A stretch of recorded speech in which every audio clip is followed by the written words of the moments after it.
Cervical एक ऐसी problem है जिसमें से 80 to 90% ऑफ द पॉपुलेशन, अगर मैं इंडिया की बात करूं या फिर मैं वर्ल्ड की बात करूं, तो ज़्यादातर लोग इस समस्या से परेशान हैं।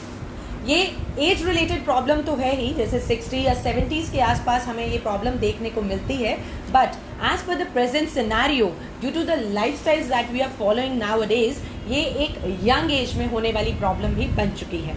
सो दोस्तों, आज मैं बात करने जा रही हूँ स्पॉन्डाइलोसिस की।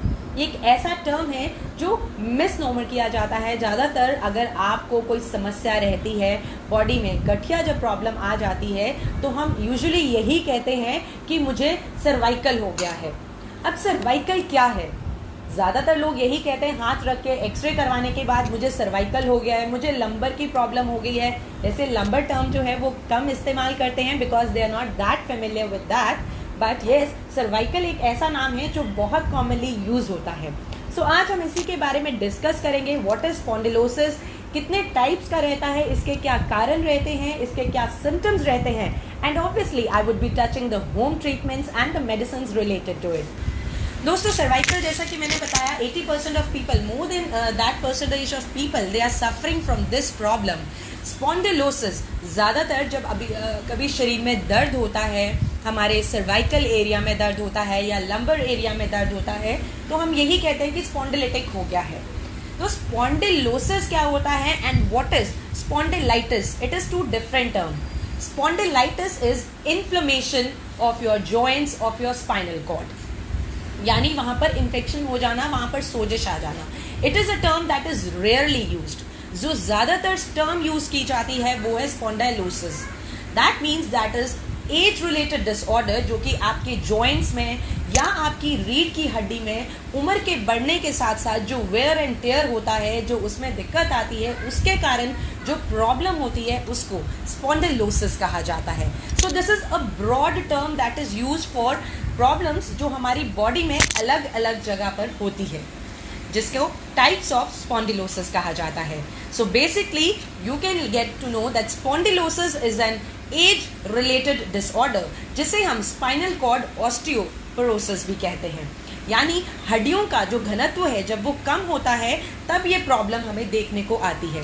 यूजुअली इट कम्स अराउंड 50 या 55 एज ग्रुप के लोगों में, लेकिन आजकल जैसे मैंने बताया हमारा लाइफस्टाइल कुछ ऐसा डिफरेंस हो चुका है, या हमारी ईटिंग हैबिट्स जो हैं they are towards on the poor side, कि इसके उसके कारण हमारे को ये प्रॉब्लम जो है यंग एज में देखने को मिल रही है।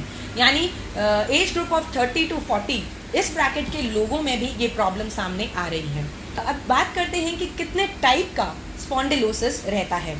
वेल फ्रेंड्स, हमारा जो वर्टिब्रल कॉलम रहता है, जिसे रीढ़ की हड्डी हम कहते हैं, उसको अलग अलग वर्टिब्रास में हम डिवाइड करते हैं। जो नेक के एरिया के पास रहता है उसे सर्वाइकल वर्टिब्रा कहा जाता है। उसके नीचे थोरेसिक वर्टिब्रा आता है।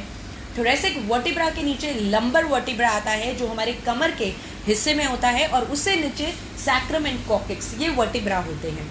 ज़्यादातर जो लोग इस्तेमाल करते हैं बात करते हुए, या ज़्यादातर जो तकलीफ होती है वो सर्वाइकल वर्टिब्रा की होती है, जिसे सर्वाइकल स्पॉन्डिलोसिस कहा जाता है। आजकल एक और कॉमन प्रॉब्लम आ रही है जो फीमेल्स में ज़्यादा कॉमन है, दैट इज लंबर स्पॉन्डिलोसिस, यानी कमर के निचले हिस्से में दर्द होता है। एंड ये टाइप्स हैं स्पॉन्डिलोसिस की। So spondylosis is a broad term जो इन सभी को कवर करता है। सो टाइप्स ऑफ स्पॉन्डिलोसिस मैंने आपके साथ डिस्कस करे। Now coming up to the causes of spondylosis, a very important thing, क्योंकि हर कोई चाहेगा कि हम किसी भी रोग को अपने शरीर में बनने ना दें। उसके लिए आपको जानकारी होनी चाहिए उसके कारण की। और सबसे पहले जो कारण स्पॉन्डिलोसिस के प्रॉब्लम्स में आता है वो है कि आपका wrong posture. Whenever you are sitting, ज़्यादातर लोग सिटिंग प्रोफाइल में जॉब जो करते हैं उनका जो पोस्चर होता है that is a sloping posture, they stoop towards the front. The thing is you have to sit straight with your spinal cord in erect order. तो जब आप सीधे बैठते हैं तो आपको एक प्रॉब्लम जो है, सर्वाइकल की प्रॉब्लम है, थोरेसिक या लंबर स्पॉन्डिलोसिस की प्रॉब्लम है, ये नहीं होती। सेकेंड प्रॉब्लम जो आती है, जो इस थोरेसिक वर्टिब्रा के में आती है, या लंबर स्पॉन्डिलोसिस लंबर वर्टिब्रा में देखने को मिलती है, उसका मेन कारण रहता है कि जब हम बेंड करते हैं, अगर कुछ चीज़ नीचे गिर जाती है तो आप बेंड करते हैं, we directly bend down, instead हमें अपने पैरों के भार ज़मीन पर बैठना चाहिए। अगर कुछ ज़मीन से आप सामान उठा रहे हैं या फिर आपका कुछ चीज़ गिर गई, आप उसे उठाते हैं, then you should sit on your feet. अपने पैरों के भार जब आप बैठते हैं तो आपकी कमर पर अचानक कोई भार उठाने से भी जब कमर पर झटका आता है, that is one of the reason for lumbar spondylosis. इसी के साथ साथ ओबेसिटी एक रीज़न है, वज़न का बहुत ज़्यादा अनियंत्रित तौर पर बढ़ जाना, smoking, over indulgence into fatty foods and आप अल्कोहल का इंटेक करते हैं। तो वर्टिब्रल कॉलम को हेल्दी रखना इज़ वेरी इंपॉर्टेंट, जिसके लिए एज जो है एक बहुत ही नेगेटिव फैक्टर है, because everyone has to age. लेकिन उम्र के बढ़ने के साथ साथ अगर आप अपने शरीर का ध्यान नहीं रखेंगे तो आपको ये प्रॉब्लम होना लाजमी है। तो इसके लिए हमें करना क्या है, उसके लिए मैं बात करूंगी ट्रीटमेंट्स की, होम रेमेडीज़ की एंड ऑब्वियसली द मेडिसिन्स इन आयुर्वेद, जो आपको बहुत ज़्यादा आराम दिला सकती हैं, यहाँ तक कि इस कदर तक आराम दिला सकती हैं कि आपको महसूस भी ना हो कि आप सर्वाइकल या लंबर थोरेसिक किसी टाइप के वर्टिब्रल प्रॉब्लम से सफ़र कर रहे हैं। तो अब बात करते हैं इसके सिम्टम्स की। मैंने बताया ओबेसिटी है, तो ओबेसिटी के कारण लेथार्जी यानी सुस्ती रहती है, शरीर में दर्द रहेगा, अकड़ाहट रहती है, स्पाज़म रहता है उस जगह पर जहाँ पर आपको स्पॉन्डिलोसिस, सर्वाइकल है तो सर्वाइकल वाली जगह पर, लंबर स्पॉन्डिलोसिस है तो लंबर की जगह पर रहेगा। सर्वाइकल की प्रॉब्लम है, then the numbness can come into your arms, left side right side दोनों तरफ हो सकती है, हेडेक हो सकता है, you can have nausea feeling. Now इसे आप थोड़ा सा लिंक कर सकते हैं, जो मैं सिम्टम्स बता रही हूँ they are to the area specific. Numbness in hands, numbness in four limbs, headache जो है ये जो सर्वाइकल स्पॉन्डिलोसिस से सफ़र कर रहे हैं उन लोगों को होती है। कई बार चक्कर भी आ जाते हैं, नोजिया उल्टी का मन करता है and headache, that is a common problem. और अगर हम लंबर स्पॉन्डिलोसिस की बात करते हैं तो ऑब्वियसली आपको लेट के उठने में बहुत ज़्यादा दर्द महसूस होता है, ज़मीन पर उठना बैठना यहाँ पर दर्द महसूस होता है। जब आप रात को लेटते हैं या दिन में आराम करते हैं तो करवट लेने में भी दर्द हो सकता है। यहाँ तक कि लोअर लिम्स में यानी आपकी लेग्स में ये पेन रेडिएट कर सकता है, नम्बनेस हो सकती है और साथ में सुस्ती आती है, पूरे शरीर में भी दर्द हो सकता है। सो फ्रेंड्स, अब मैं आयुर्वेदिक पर्सपेक्टिव से आपसे बात करती हूँ। आयुर्वेद ने खाने पीने को और स्पॉन्डिलाइसिस को एक बहुत क्लोज कॉम्बिनेशन में माना जाता है, यानी आप जो भी अपने शरीर में डाल रहे हैं वो वात को बढ़ा सकता है। बिकॉज आयुर्वेद अनुसार अगर कहीं भी आपको शूल की यानी पेन की प्रॉब्लम है तो it is somewhere related to your वात की प्रॉब्लम से, और वो आपके खान पान से रिलेटेड है। अगर आप जंक फूड का ज़्यादा सेवन करते हैं, शाकाहार नहीं खाते हैं, नॉन वेज फूड का ज़्यादा सेवन करते हैं, बासी खाने का ज़्यादा सेवन करते हैं, कई बार फीमेल्स जो हैं सुबह का बनाया हुआ या पिछली रात का बनाया हुआ खाना जो है स्टोर करके रखती हैं and they use it in the next day also.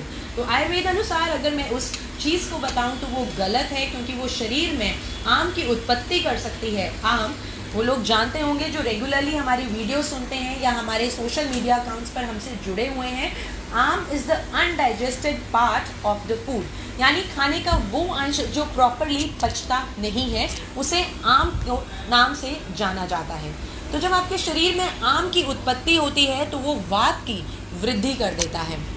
जब आप खाना खाते हैं, बासी भोजन खाते हैं, जंक फूड खाते हैं, उससे वात की वृद्धि हो जाती है और वो वात जाके शरीर में शूल यानी पेन की उत्पत्ति करता है। तो ये आयुर्वेदिक पर्सपेक्टिव है। साथ ही लाइफस्टाइल आपका जो है वो मैटर करता है। अगर आप बहुत ज़्यादा स्ट्रेस लेते हैं, बहुत ज़्यादा खड़े रहते हैं या फिर आप समय से नहीं बैठते हैं, आपका जो ये रहता है पोस्चर जो है वो ख़राब रहता है, सिटिंग पोस्चर, तब भी आपको प्रॉब्लम आती है। स्ट्रेस के कारण भी प्रॉब्लम आती है। मैं आपको दिखाती हूँ, यूजुअली जब हम एक्सरसाइज के बारे में बताते हैं तो एक तो आपका जो रीढ़ की हड्डी है, आपने जो रीढ़ की हड्डी आपकी रहती है, इसको व्हेन यू आर सिटिंग तो sit with your chest out and your back in. तो आपका बैक जो है वो बिल्कुल स्ट्रेट रहनी चाहिए। सर्वाइकल की प्रॉब्लम जिनको रहती है उनको यहाँ पर शोल्डर्स में और आर्म्स में रेडिएट करता है पेन। तो व्हाट वी डू इज़ हम अपना सर पूरा नीचे लगाते हैं और पूरा पीछे को घुमाते हैं। दिस इज़ द एक्सरसाइज जो ज़्यादातर लोग करते हैं। तो इसमें आपने करना क्या है कि सिर को आप पूरा पीछे तो ज़रूर लेकर जाएंगे, अपने हाथ छाती पर यहाँ पर रखेंगे आप। Keep your hands over here, you can keep it on your abdomen over here. And till count of 30 आप इसको होल्ड करेंगे। When you are holding this posture तो आपकी जो इंटरवर्टिब्रल डिस्क होती है उस पर प्रेशर नहीं आता है। लेकिन यहाँ पर ध्यान देने वाली बात ये है कि आप 30 के काउंट के बाद गर्दन को सिर्फ इतना सीधा करेंगे कि वो एकदम स्पाइनल कॉर्ड के लेवल में आ जाए। दूसरी एक्सरसाइज जो हम करते हैं, we rotate the head clockwise and anti clockwise, somewhat like this. So this is also wrong. आपने जो करना है उसको आप इस तरीके से कर सकते हैं, rotating your head side to side, because इससे आपके इंटरवर्टिब्रल डिस्क से यानी आपके जो बोन के वर्टिब्रा रहते हैं उस पर प्रॉब्लम नहीं आती। अनदर थिंग, अगर आप घुमाते भी हैं सिर को तो इसी लेवल पे घुमाना है कि आगे तक ना जाए, बस। तो दीज आर 3 एक्सरसाइजेस जो आप घर बैठे बैठे कर सकते हैं। एक और चीज़ यहाँ पर बताना चाहूँगी कि स्पॉन्जिंग यानी कि ठंडे पानी से सिकाई करना, और ठंडे आप बर्फ़ ले सकते हैं, किसी कपड़े में आप उसको लगा सकते हैं एंड उससे आप स्पाज़म कम कर सकते हैं। कुछ लोगों को हीट ट्रीटमेंट की जगह कोल्ड ट्रीटमेंट से आराम आता है, एंड अगर आपको उससे आराम नहीं आता तो आप गर्म से भी सिकाई कर सकते हैं। सो दिस इज द ट्रीटमेंट। जो मेजर गलती हम करते हैं, जो सर्वाइकल पेशेंट्स करते हैं कि वो अपना हेड पीछे बेंड करके आगे चिन को चेस्ट से लगाने की कोशिश करते हैं, so that is a wrong process, उसको आप अवॉइड करेंगे। अब होम ट्रीटमेंट्स की अगर मैं बात करूं तो बात जैसा मैंने बताया आयुर्वेद अनुसार सर्वाइकल स्पॉन्डिलोसिस है या कोई भी लंबर है, थोरेसिक है, कोई भी स्पॉन्डिलोसिस है, ये वात की विकृति के कारण माना गया है। तो वात की आयुर्वेद अनुसार जो सबसे उत्तम औषधि रहती है वो है घृत यानी घी। अब घी का आपने सेवन कैसे करना है, आप थोड़े से घी में 3 से 4 लहसुन की कलियों को कूटकर पेस्ट बनाकर उसमें आप हीट कर सकते हैं और उसी घी से आपने मालिश करना है। मालिश कैसे करनी है, मसाज कैसे करनी है वो बताना भूल गई, वो भी हम गलती करते हैं। पेशेंट्स जो है कई बार गलती करते हैं, जब आप इस घी वाली चीज़ का इस्तेमाल करेंगे तो आपने साइड से, यहाँ से साइड से लेना है और ऊपर की तरफ आपने मसाज करनी है। Don't bring your hands to the lower side, ऊपर की तरफ जाके अपने हाथ उठा लेने हैं और ऊपर की तरफ ही जाके आपने करना है। कई बार हम क्या करते हैं, इस तरीके से हाथ चलाते हैं up and down, that is the wrong thing. So bringing your hands from both the sides, आपने इससे ऑयल को या घी को मसाज करना है towards the upper side, remove your hands and again start. और यही प्रोसेस रहता है हमारा लंबर स्पॉन्डिलोसिस में भी, हमने साइड में करना है और अपना हाथ उठा के दोनों तरफ हमने मूवमेंट नहीं करनी है। So this is a point that needs to be noted. तो इसके लिए हमने मसाज करनी है दोनों तरफ और आपके टेम्पल्स की तरफ ये जा सकती है in case when you feel the pain over head. तो ये आपके ईयर्स के लोअर एंड की तरफ आप इसको मसाज करते हुए अपना हाथ ऊपर ले जा सकते हैं। दूसरी चीज़ जो आप ले सकते हैं वो है लहसुन की 2 कलियाँ लेनी है, आधा से 1 इंच का टुकड़ा आपने अदरक का लेना है और इतना ही आपने समान मात्रा में ही लेना है हल्दी, और 1/4 चम्मच अजवाइन लेंगे। इसका आप काढ़ा बना लेंगे, यानी 1 गिलास पानी में आप इनको उबालेंगे और जब उबलने के बाद ये आधा रह जाता है तो आप इसको गरम यानी जितना आप सह सकें, ओशन या नॉर्मल ल्यूकवार्म जो रहता है उतना ही पिएंगे। एंड दिन में 2 बार लेना है, सुबह और शाम। आप खाना खाने के आधे से 1 घंटे बाद ले सकते हैं और कोशिश कीजिए कि इसको खाने के 45 मिनट तक कुछ भी ना खाएं। इसमें ऐसी औषधियाँ डली हैं जो आपके घर पर बहुत आराम से मिल जाएंगी और वात को बहुत अच्छे से ये शमन करती हैं, वात को ख़त्म करती हैं। इसके साथ दोस्तों एक पाउडर है, वो भी आप बना सकते हैं। सबसे पहले घी में एक औषधि पका सकते हैं, वो मैं आपको बता देती हूँ। अगर आप सुन रहे हैं तो काइंडली कहीं नोट कर लीजिए उसको। आपने इसको काढ़े की तरह ही बनाना है। अश्वगंधा लेंगे आप 20 ग्राम, उसके साथ साथ लहसुन लेंगे 8 से 10 कलियाँ, हल्दी लेनी है 20 ग्राम और इसको आपने 100 ग्राम घी में पकाना है। तो जब ये कम होकर 60 से 70 ग्राम के आसपास रह जाता है तब आप इसको स्टोर करके रख सकते हैं और इसी घी की अगर आप मालिश करते हैं, साथ में इसका सेवन भी कर सकते हैं अगर आप चाहें तो ये आपको दोनों रूप से बहुत फ़ायदा देगा, क्योंकि ये लोकली अगर आप अप्लाई करते हैं तब भी वात का शमन करता है और ओरली अगर आप इसका इंटेक करेंगे तो तब भी ये आपके जहाँ पर पेट में वात को कम करता है, उसकी वृद्धि नहीं होने देता शरीर में, तो साथ ही साथ पेन का जो प्रॉब्लम रहता है उसको भी कम करता है। सो ये होम ट्रीटमेंट्स मैंने आपको बताया कुछ ऐसी चीज़ों के साथ जो रेडिली अवेलेबल रहती हैं घर में, किचन में बहुत इजीली आपके मिल जाएंगी। साथ ही मैंने आपको टेक्निक बताई कि आपने अगर शरीर पर मालिश करनी है, सर्वाइकल एरिया पर मालिश करनी है तो हाथ को नीचे की तरफ वापस ना लाएं, ऊपर की तरफ ही मसाज करके हटा के दोबारा उस तरीके से मसाज करनी है। तो एक और चीज़ बताना चाहूँगी कि जब आप इसके लिए इस्तेमाल करते हैं, सर्वाइकल के लिए इस्तेमाल करते हैं जो प्रॉब्लम्स, तो अगर शरीर में आपके ऑस्टियोपोरोसिस की समस्या है, अगर गठिया की समस्या है, तो वो भी साथ ही साथ उसका शमन होता है, वो ख़त्म होती है और उससे भी आपको आराम मिलेगा। अब पंचकर्मा की मैं बात करूं तो सर्वाइकल की जो प्रॉब्लम से सफ़र कर रहे होते हैं उनके लिए हम ग्रीवावस्थी देते हैं। ग्रीवावस्थी जो आप घर पर कर रहे हैं, जैसे मैंने आपको बताया अश्वगंधा है, हल्दी है, आप गोखरू ले सकते हैं।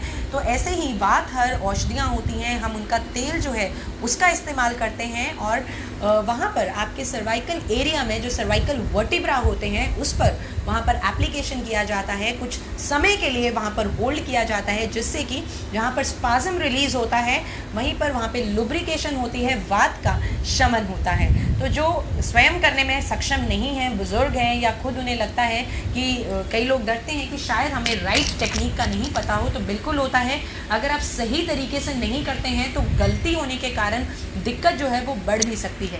That's why we are here for. Panchakarma के लिए हमें कॉन्टैक्ट कर सकते हैं।